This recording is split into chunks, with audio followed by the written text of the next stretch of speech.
வடக்குப்பட்டி ராமசாமி ஆளு எப்படி? ஏன் ஏதாவது கடன்களை கொடுக்கணுமா? அவன் பேத்தி கல்யாணத்துக்கு மைக் செட் எடுத்துட்டு போனா ஒரு வருஷம் ஆச்சு, இன்னும் பணம் தர மாட்டாங்க. அதாவது தம்பி, ரொம்ப நாளா கடன் வசூலாளன்னு வச்சுக்கோ. காலையில ஒரு நரிமுகத்துல முடிச்சு போய் கேட்டு பாரு, வர வேண்டிய பணம் எல்லாம் வந்து சேர்ந்துரும். ஆனா போ பெருசு, இதுக்காக நான் காட்டுக்குள்ள போய் நரிங்க வா ஓ மூஞ்சி கொஞ்சம் காட்டுன்னு சொல்லுவேன். அது கடிக்க கூடாது, கடிச்சு வச்சுட்டு போயிடும். அட நீ என்னப்பா, அதான் கூடவே ஒரு நரிய வளர்க்கறிய. நான் எங்க நரி வளர்க்கறேன்? அதுதான் உன் கூட கடையில வேலை செய்யறான் அந்த பையன் தான். ஆட அவன் பெருச்சாளிப்பா. நீ என்னைக்காவது முகத்துல முடிச்சு பாத்திருக்கியா? இல்ல. இன்னைக்கு முடிச்சு பாரு, என்ன நடக்குங்கிறது தெரியும். அப்படிங்கிற இன்னைக்கு அந்த பய முகத்துல முடிச்சுட்டு போய் அந்த வடக்குப்பட்டி ராமசாமி கிட்ட கடனை வசூல் பண்ணிட்டே வர்றேன். டேய் நரி, கடன் முதலாளி வந்திருக்க, எழுந்திரிப்பா. தொல்லையா போச்சு, சொன்னா கேளுமா, எழுந்திரிமா. அதான் முடியாது. நரி ஒரே ஒரு தடவை எழுந்திரி நரி. தூக்கத்தை கெடுக்கிறீங்களே ராஜா.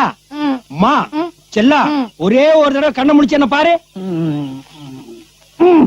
போதும்மா, அப்படியே ஒரே ஒரு தடவை ஊழ விடு. பத்திக்குமா, நரி ஊழ விட்டுருச்சு. சக்சஸ். ராமசாமி பணம் தடுத்து வைடா.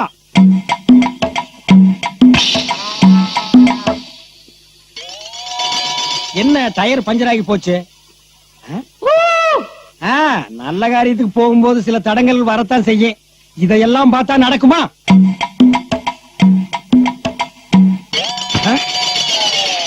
என்ன செருப்பு அருந்து போச்சு, இரண்டாவது தடங்களும் ஆகி போச்சே.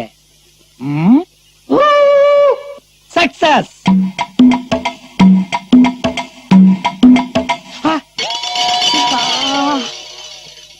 என்ன ரத்த காவெல்லாம் வாங்குது? என் பணம் வந்துடும்.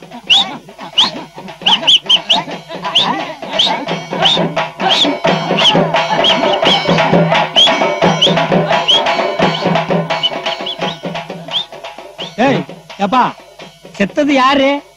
ராமசாமின்னு. எந்த ராமசாமி? நம்ம வடக்குப்பட்டி ராமசாமி. வடக்குப்பட்டி ராமசாமியா? எனக்கு பணம் கொடுக்க வேண்டிய வடக்குப்பட்டி ராமசாமியா? ஆமாண்ணா, அவரே தானே. போயிட்டானா? ஐயோ நான் செத்தேன். ஐடியா குடுக்குற ஐடியா இவன் நிறையாடா. என் கண்ணுக்கு அவன் அப்படித்தான் தெரியும். என்ன உன் கண்ணுக்கு தெரியுது? என்ன உன் கண்ணுக்கு தெரியுது? இவன் முகத்துல பிடிச்சிட்டு போய் ராமசாமி செத்து போயிட்டான்டா. என்னது, ராமசாமி செத்து போயிட்டானா? ஆமாண்டா, ஓராய்க்கு பிறந்தவன. அவர் உங்களுக்கு ரூபா கொடுக்கணுங்க. செத்து போயிட்டாங்க. ஓடி போயிரு. ஒரு பையன் ஊருக்குள்ள இருக்க கூடாது. நேர மாட்ட நக்கர மாடுக்கு எடுத்த மாதிரி சும்மா இருந்த என்ன சொரிஞ்சு விட்டானுங்கடா. ராமசாமி கொடுத்த பணம். மெதுவா பாட்டி. வாங்க பாட்டி. வா மருது. வணக்கங்க. வீட்டுல எல்லாரும் சௌக்கியம் தானே? இனிமே சௌக்கியத்துக்கு என்ன குறைச்சலு? முந்திதான் கத்தி கம்புன்னு தூக்கிட்டு இருந்தீங்க, இப்பதான் ரெண்டு குடும்பமும் ஒண்ணுக்குள்ள ஒண்ணு ஆயி போச்சே. இந்த சந்தோஷத்திலேயே நான் இன்னும் 10 வருஷம் அதிகமா இருந்துருவேன். வாங்க உள்ள வாங்க. வாங்க வாங்க. வரேன் வரேன். மீனாட்சி ஊர்ல இருந்து வந்திருக்கான்னு கேள்விப்பட்டேன். நிச்சயத்தன்னைக்கு தான் அவளை பார்க்க முடியல. இப்பவாவது ஒரு நட பாத்துட்டு போலாமேன்னு வந்தேன். இவனும் அவளை பாக்கணும்னு துடிச்சுக்கிட்டு இருக்கேன். கூப்பிடு அவளை. கூப்பிடுறேன். மீனாட்சி. அவன் அப்ப மூக்கா தேவை மாதிரியே குணம். மீனா, மீனா, வீட்டுக்கு வராதவங்க வந்திருக்காங்க, வந்து ஆசீர்வாதம் வாங்கிக்க. வரமாட்டேன். பாரு, உன் வீம்பு வீராப்பெல்லாம் என்கிட்ட வச்சுக்க. வீடு தேடி வந்தவங்கிட்ட காட்டாது. நான் வரமாட்டேன் வரமாட்டேன் வரமாட்டேன். ஏய் படி. விடு மாமா. ஏய் வந்துட்டாடா ஆளு. போய் காலில் இருந்து ஆசீர்வாதம் வாங்கி. போக மாட்டேன். போக மாட்டேன். போகணும்.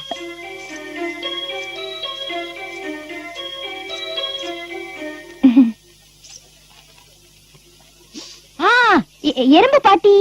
ரொம்பக்கார பொண்ணு, உட்காரு. இந்தா இந்த பூவை வச்சுக்கோ, அப்படியே இந்த நகைய போட்டுக்கோ. குடும்ப பகைய போக்குனவளாச்ச.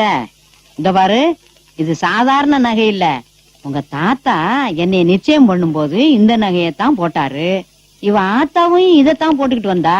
உனக்கு நிச்சயம் பண்ணும் போதுதான் நீ ஊர்ல இல்லையே, அதான் இந்த நகைய போட்டு அழகு பார்க்கலான்னு வந்தேன். ராசாத்தி. அப்ப நான் வரட்டுமா சின்னையா? இவளுக்கு திஷ்டி சுத்தி போடுங்க. நான் வரேன் கண்ணு. பார்த்தது போதும், வாடா. நான் வரேன்ல. வாங்க. ஏ கிழவி, அந்த கிழவி என்ன சொல்லிட்டு போறான்னு கேட்டியா? கேட்டேன். என்ன கேட்ட? இது என் பாட்டி போட்ட நகை. அவ செத்து போயிட்டா. இது நான் போட்ட நகை, அவ புருஷன் செத்து போயிட்டான். இது மருது அவங்க அம்மா போட்ட நகை, அவளும் செத்து போயிட்டா. இப்போ என் ராசாத்தி இத உனக்கு போடுற, நீயும் செத்து போன்னு சொல்லாம சொல்லிட்டு போற அந்த கிழட்டு சிறுக்கி. நகை கொடுக்க வந்தா பாரு நகை. இத பாரு மாமா, நீங்க சொன்னதுக்காக தான் அந்த கிழவி கால்ல விழுந்தேன். இனிமே இந்த கல்யாணத்தை சாக்கா வச்சுக்கிட்டு அவ கால்ல விழு இவ கால்ல விழுன்னு சொன்னீங்க, நானே ஊரை கூட்டி உண்மையை சொல்லிடுவேன்.